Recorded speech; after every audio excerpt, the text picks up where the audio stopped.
അവിടെയൊക്കെ ഹിന്ദുക്കളുണ്ട്, അവർക്ക് മാത്രം, അല്ലെങ്കിൽ അമുസ്ലിങ്ങളായിട്ടുള്ള ആളുകളോട് മാത്രം ഒരു പരിഗണന, മുസ്ലിങ്ങളോട് മൊത്തത്തിൽ ഒരു അവഗണന എന്ന രീതിയിലേക്ക് ഇതിനെ ചിത്രീകരിച്ചു വെക്കുന്നു. അതിനെ നമുക്ക് ഇതിനകത്ത് എങ്ങനെ കാണാൻ കഴിയും?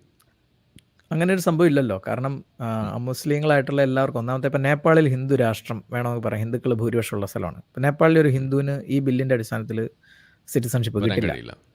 ശ്രീലങ്കയിലെ ഒരു ബുദ്ധിസ്റ്റിന് ഈ CAA അനുസരിച്ച് ഇവിടെ വരാൻ പറ്റില്ല. അപ്പോൾ ഇത് ശരിക്കും പറഞ്ഞാൽ ബ്രിട്ടീഷ് ഇന്ത്യയുടെ ഭാഗമായിരുന്ന ആ പ്രവിശ്യയിലെ നമ്മുടെ പൂർവ്വ, അതായത് നമ്മുടെ തന്നെ ആളുകൾക്ക് സിറ്റിസൺഷിപ്പ് കൊടുക്കുക എന്നുള്ളതാണ് ഇതിൻ്റെ ഉദ്ദേശം.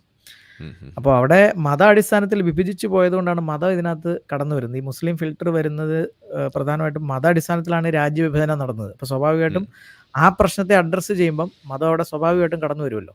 അത് തന്നെയാണ് ഇവിടെ വഴിയില്ല എന്നാണ് വേറെ പറയുന്നത്. വഴിയില്ല, വേറെ വഴിയില്ല.